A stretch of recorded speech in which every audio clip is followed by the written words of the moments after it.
Dubbaka Congress party incharge చెరుకు శ్రీనివాసరెడ్డి ఆధ్వర్యంలో అల్వాలో CC రోడ్ల పనులకు భూమి పూజ చేశారు. మెయిన్ రోడ్ నుండి రాములవారి గుడి వరకు శంకుస్థాపన చేశారు. చెరుకు శ్రీనివాసరెడ్డి మాట్లాడుతూ మండల వివిధ గ్రామాల సీసీ రోడ్ల పనులకు 1,75,00,000 పనులకు మంత్రి కొండా సురేఖ మంజూరు చేస్తున్నట్లుగా చెరుకు శ్రీనివాసరెడ్డి చెప్పారు. ఈ కార్యక్రమానికి గ్రామాధ్యక్షులు నీరుటి రాజు, ఉపాధ్యక్షులు ఎర్రుళ్ల నరసింహులు, కార్యకర్తలు మాజీ సర్పంచ్ ఎనగంటి కృష్ణయ్య, ఎండి అరిషత్, ఎండి గుట్టల్, మంగా బాలరాజు, జగ్గా రాయమల్లు, జి బాలయ్య పాల్గొన్నారు. ఈరోజు విడదొడ్డి మండలం వివిధ గ్రామాలలో దాదాపు ₹1 కోటి ఎన్ఆర్జీఎస్ ద్వారా సీసీ రోడ్లు, డ్రైన్లు, అంగన్వాడీ బిల్డింగ్స్ ఈరోజు ఇంద్రమ్మ కమిటీ ఆధ్వర్యంలో శంకుస్థాపన చేయడం జరిగింది. ₹1 కాకుండా ఇంకొక 75 లక్షల వరకు కూడా మంత్రి గారు ఇన్ ప్రిన్సిపల్గా ఒప్పుకున్నారు. 2-3 రోజుల జీవో వస్తుంది.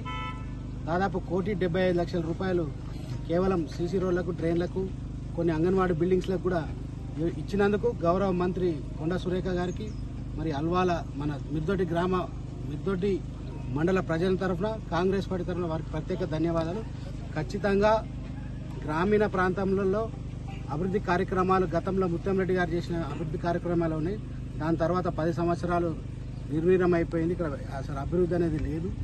మళ్ళా కాంగ్రెస్ పార్టీ ప్రజా పాలనలో ఖచ్చితంగా అభివృద్ధి చేయాలనే ఉద్దేశంతో మరి మంత్రి గారిని అడగంగానే దాదాపు ₹1,70,00,000 కేవలం మండలంకి, అదే కాకుండా మొత్తం నియోజకవర్గానికి దాదాపు ₹14 కోట్ల CC road, drains, anganwadi buildings ఈ సంవత్సరంలో రావడం జరిగింది. మరి ప్రత్యేకంగా రాష్ట్ర ముఖ్యమంత్రి రేవంత్ రెడ్డి గారికి, మరియు మన పంచాయతీరాజ్ మినిస్టర్ సీతక్క గారికి, మరి ఇన్ఛార్జ్ మినిస్టర్ అయిన కొండా సురేఖ గారికి కూడా ప్రత్యేక ధన్యవాదాలు తెలుపుతూ, మరి ఖచ్చితంగా ఈ 26 తారీఖు నాడు ఇందిరమ్మ భరోసా ఖచ్చితంగా ప్రతి రైతుకు ₹12,000 వారి అకౌంట్లో పడతాయి. అదే కాకుండా మరి ఎన్నికల హామీలో ఇచ్చినట్టు రైతు కూలీలకు కూడా ₹12,000 ప్రతి సంవత్సరం రైతు కూలీలకు కూడా ఇవ్వాలనే నిర్ణయం తీసుకున్నారు.